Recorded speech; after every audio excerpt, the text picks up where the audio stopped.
How's it going, guys? Welcome to the channel. So today I'm talking about Phantom Seer for the first time. Really, I'm just going to kind of give a synopsis of the series, very general and short.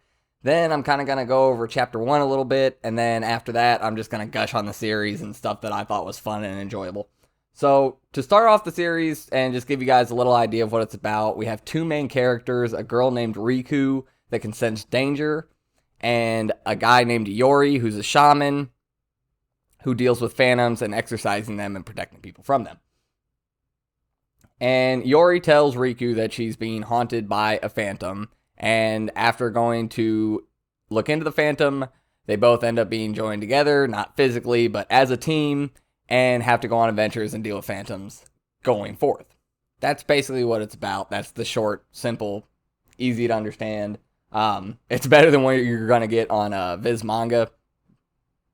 They don't really tell you anything. It just says dive into this ghostly manga. So there you go. There's a short little synopsis for you. And it's only about 20 chapters long right now, so it's really short, really easy to get caught up on.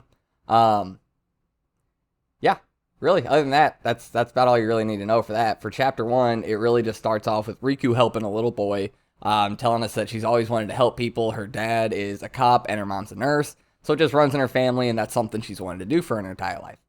And after helping the little boy, she goes through, she tells her friend, hey, watch out, that window's going to break, and the window just shatters out of nowhere. You can tell that her friends really like having her around, not just because they're friends, but also because it's a really helpful thing to have around as somebody that can just sense when a window's going to break out of nowhere. But either way, Yori tells her that he needs to talk to her after class, which is really weird because Yori's standoffish and doesn't really talk to anybody in school. She's seen him around, but he just is always by himself. So either way, she goes to talk to him, and when she gets there, the classroom is just Iori with talismans all over the ground, the walls, the ceiling, everything. And it's a rather creepy place to be just meeting somebody that you don't really know that well.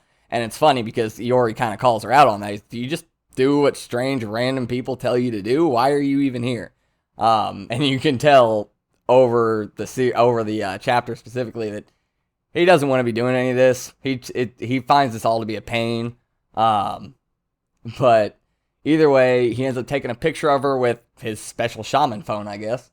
And in the picture, you can see a phantom behind her, and she had no idea about this. And he goes on to explain that that's haunting her, that can be causing danger around her.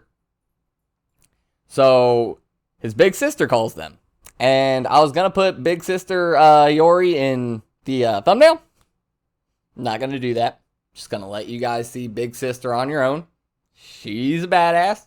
She's a bad bitch. And if there's any reason to read this series, it's at least for Yayoi, a.k.a. Big Sister Katsunagi, a.k.a. Yori's big sister. Anyway, she goes over the whole spiel, tells him what's going on, and then tells her that she's going to have to go to the train where Riku saw the woman that she told them about, because Riku said she saw a woman outside of the train earlier today. So Yori tells her, all right, have fun. That doesn't work. Yori tells him, nah, you're going to have to go with her. Yori tries to tell her, no, nah, I'm good, I'm staying. His sister starts ripping all the talismans off the floor and the walls and the ceiling, and she's just talking to him over the phone, so Iori drops to the ground and just gives up. He's done. Nope, fine. So he listens to his sister and goes with Riku. When they're on the train, suddenly they're completely alone. Riku, along with a lot of us, thinks everybody else has just disappeared. Iori goes to explain that no, they didn't disappear. We've been transported to a different dimension. This dimension is then swarmed by what looks like at least hundreds of poltergeists, which obviously freaks Riku out. And we're then told that her power isn't just to sense danger, it's drawing phantoms toward her. So in essence, her existence is creating the danger near her. This is when Riku gets very dejected, feels like she's been causing harm to everybody around her, even though she has been able to help a lot by sensing the danger. And the phantom ends up taking Riku. Of course, Yori, being one of our main characters of a shonen, has to go save her. He jumps in at the last second, gets a big chunk taken out of his back by this phantom that's attacking Riku.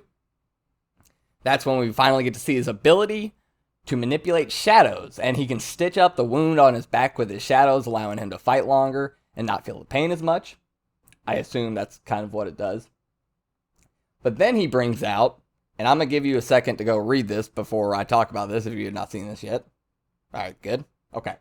He brings out this dude named Onyoki, who is a giant, badass shadow samurai man with horns and swords for ribs and like a battlefield's worth of blades on his back. Dude is insane. And then he literally uses Shikamaru's power to step on the shadow of this stupid phantom and, well, it's done. It can't move. It literally has Shikamaru's power from Naruto. What? I'm in. Done. You got me. And then he just starts laughing maniacally while he stabs this phantom and just drags it back into its domain. It's terrifying and wonderful. And I'm all about it. Now, I apologize if you heard my cat just a little bit ago. But after that, Iori kind of consoles Riku a little bit, tells her, I know you want to help people, but just because you draw danger toward you does not mean you have to give up on that. You can still help people. Says, because I just want to be a normal boy, even though I'm a phantom. Or even though I'm a shaman. Which, Iori, you're a badass shaman, man. I'm just saying, normal boys don't get to manipulate shadows. I didn't. If any of you guys did, please let me know, because I am jealous. But that's about it for Chapter 1. It was a lot of fun. I love his powers. Obviously, Shadow Powers is cool. After all, I'm not super hard to please. I just like cool, fun stuff. But yeah, with that being said, we're going to go ahead and get into this last bit of the video. I'm going to go grab my notes, and I'll be right back. Okay, so I got my notes, and, well, that's, you like my wonderful notes, my wonderful expert college math level. I'm such an idiot. All right, so first thing I want to talk about, keep in mind, this is all just me talking about spoilery stuff fun stuff. Iori is literally the only shaman to ever tame Onyoki. His sister brings this up. Because he calls her a monster, and she starts talking to herself. She's like, you call me a monster, but you're the only one to ever tame Onyoki. You're a monster in your own right, bud. Seriously. Did you see that thing? He's the only person who's ever been able to summon it. That is insane. Going along with Iori being insane and his sister being insane, Miss Yayoi, their combo attack, Black Thunder, was absolutely insane. Holy shit. Iori literally just pulls as many shadows into her as he can. I don't know why I'm looking at my screen. I got used to it. Anyway, literally pulls as many shadows as he can into her eyes. And then she takes her eyes, forms a giant ring above them, and just showers everything in black thunder. Literally shadow thunder.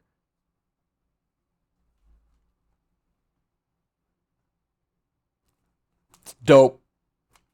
Jesus Lord, I love this manga. This is my problem. You show me cool stuff, and I just love it. I'm just dumb boom brain. That's what I got going on up here. It's dumb brain. I see shiny cool stuff and I love it. It makes life more fun. Leave me alone. So one of the phantoms I really enjoyed watching the fight, or just really enjoyed the phantom itself, is the Sakabashira tree. And it's a tree that just grows upside down. And it's got tons and tons of faces on it. And it's just yeah. So weird. Love it. I also love the fact that when Iori's fighting it, he pulls out Okubi after he absorbed Okubi with Onyoki and now is able to use it, which gives kind of a JJK curse user vibe. You absorb it, then you can use its power yourself. And then this thing just runs at the tree, floats at the tree really fast, and just starts spinning and just tearing into it with its teeth. Absolutely awesome. And on top of that, to make it even more cool, The tree literally starts saying Katanagi as it's dying because it knows who Yori is and is terrified of him. It's amazing. Riku gets more powers, which is awesome. She gets barrier abilities. And when she's training with these things, Kenma is talking to Yayoi, and he's like, you just left her in there without any information on what to do? He's like, that's terrible. It's like she's got to get her ass kicked by this water slapping her in the face. So he opens the door, and she's literally just Jesus posing in the middle of the room with this gigantic orb of water.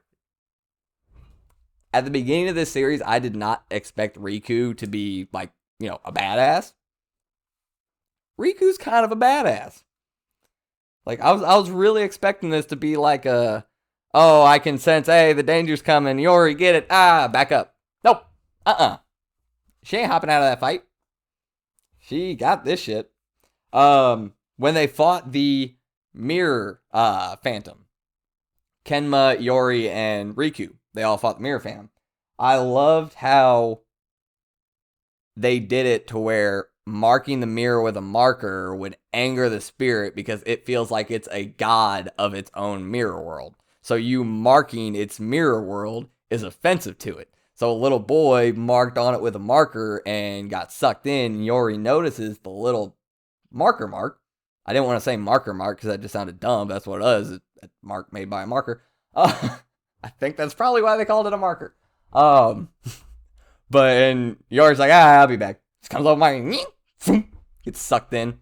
It's cool. I like that idea. It was fun to me. What else we got? Tsukuyomi Mansion. Iori and Yayoi's home, along with all the other shamans. That place is cool as hell. Gives me Nightmare Before Christmas vibes with the little like vine thingy hanging over it, like the little curly one. And yeah, if you've seen Nightmare Before Christmas, you know what I'm talking about.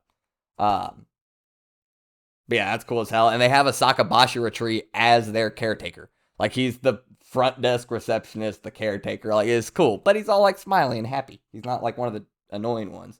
Could you imagine if you had a caretaker who just sat there, yeah. That would be the worst thing ever. Last thing I have on my notes. One of the most recent things that happened in the manga. Their combo attack on Kanzaki was awesome. This dude's like obsessed with this arm he got from God. And they just create a barrier around the rest of his body and just torch his arm off. That was really, really smart. I just said, screw it, kill him. I was fully on board for the plan. Just take the head off, done.